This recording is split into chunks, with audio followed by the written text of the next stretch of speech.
वो हमेशा से ही चढ़ते सूरज को सलाम करती है। इस समय रमोना के लाइव शो के कॉम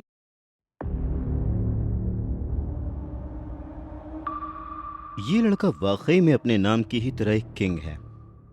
उसके सामने आए सभी प्लेयर्स को उसके सामने सिर झुकाना ही पड़ा, यहां तक कि शक्ति तक को भी। अगर इसका सरनेम रहेजा न होकर सिंह होता तो मैं तो इसको सिंग इज किंग गाना गाकर बुला रहा होता। नहीं तो सेंट थॉमस तो क्या, कोई भी टीम बेलगांव मिलिट्री एकेडमी को हरा नहीं पाएगी।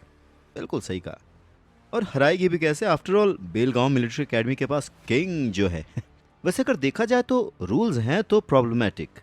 अब जब हर राउंड 5 अटैक्स का था तो कम से कम 5 मौके तो यूज करने देने ही चाहिए थे। किसी भी टीम के लगातार 3 पॉइंट्स हासिल करने पर टेक्निकल सुपीरियरिटी के बेसिस पर विनर डिक्लेयर कर देना थोड़ा तो अनफेयर है।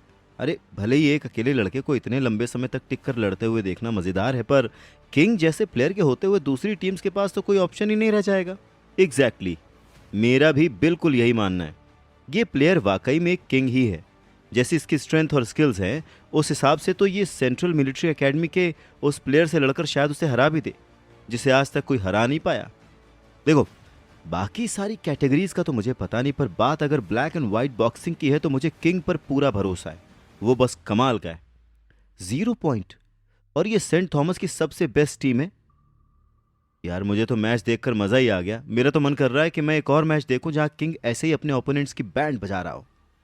कहते हैं कि दुनिया का एक दस्तूर है, वो हमेशा से ही चढ़ते सूरज को सलाम करती है।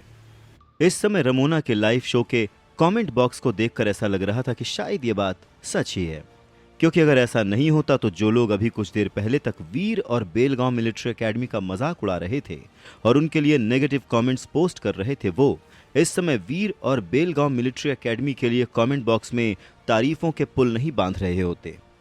इन कमेंट्स को देखकर कौन कहेगा कि कुछ देर पहले तक इनमें से मैक्सिमम लोग वीर और बेलगांव मिलिट्री एकेडमी के खिलाफ थे।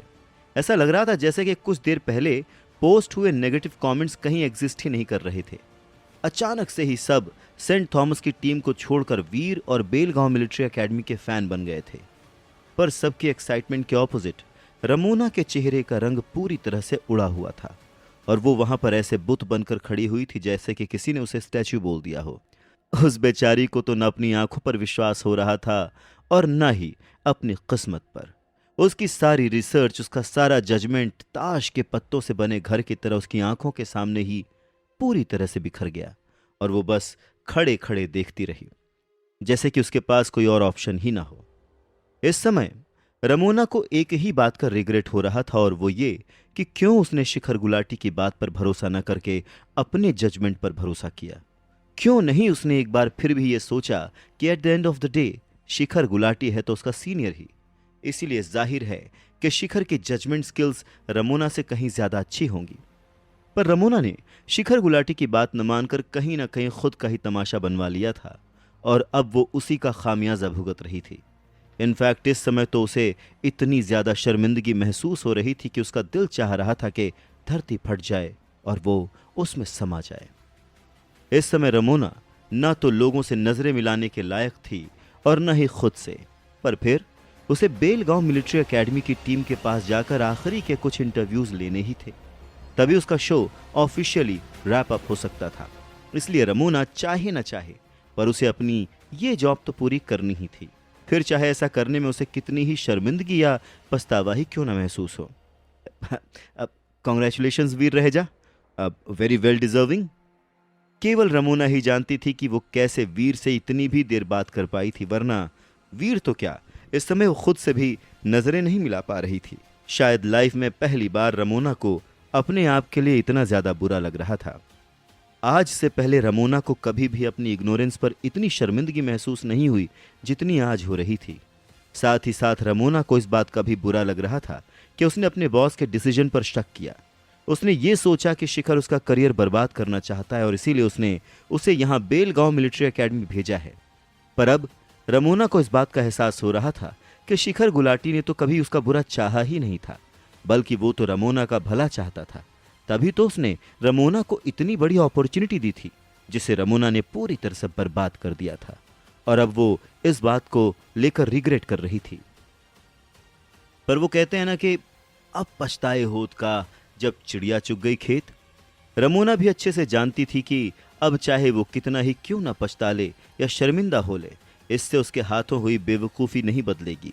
इसीलिए इस समय पछताने या शर्मिंदा होने से बेहतर रमोना को ये लगा कि वो अपने इस इंसिडेंट से आगे के लिए एक सबक ले, ताकि जो गलती उससे आज हुई वो दोबारा कभी ना हो। कुछ भी हो, पर एक मेंटर हमेशा मेंटर ही होता है। मुझसे बहुत बड़ी गलती हो गई कि मैंने शिखर सर की जजमेंट स्किल्स पर भरोसा ना करके खुद की जजमेंट स्किल्स पर भरोसा किया। पर अब मैं अपनी इस गलती को सुधारूंगी और आज वही करूंगी जो जो शिखर सर कहेंगे, क्योंकि मुझे अभी भी उनसे बहुत कुछ सीखना है। अपनी गलती को एक्सेप्ट करते हुए रमोना मुस्कुराते हुए मन ही मन सोचती है, हाँ वो गिल्टी थी, हाँ उसने एक मिस्टेक की थी, पर एटलीस्ट रमोना को पता है कि उसने अपनी इस गलती को कैसे सुधारना है, और ये क्वालिटी बहुत ही कम लोगों के पास होती है। लकीली रमोना शेट्टी उन्हीं कम लोगों में से एक थी जो न सिर्फ अपनी गलती को मानना जानती थी बल्कि उसे सुधारना भी जानती थी। और हाँ, अब तो उसे न शिखर गुलाटी से पूछने की ज़रूरत थी और न ही खुद ये गेस करने की ज़रूरत थी कि उसके बेल गांव मिलिट्री एकेडमी में जाने से पहले शिखर गुलाटी ने जिस सरप्राइज पैकेज की बात की थी वो दरअसल क्या था।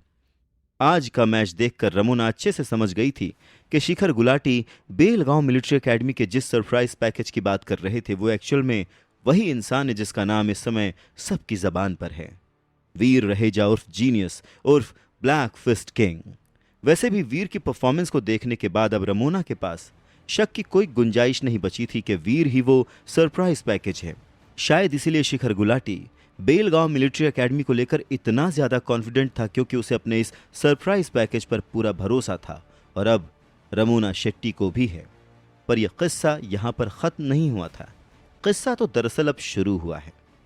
जहां एक तरफ black and white boxing game के इस मैच के बाद सभी की ज़बां पर वीर और ब्लैक फिस्ट किंग का ही नाम था, वहीं दूसरी तरफ black and white boxing game के इस मैच ने उस कंपटीशन में हिस्सा लेने वाली टीम्स को शॉक कर दिया था, और डर और नर्वसनेस के मारे इस समय सभी की हालत पतली हो चुकी थी।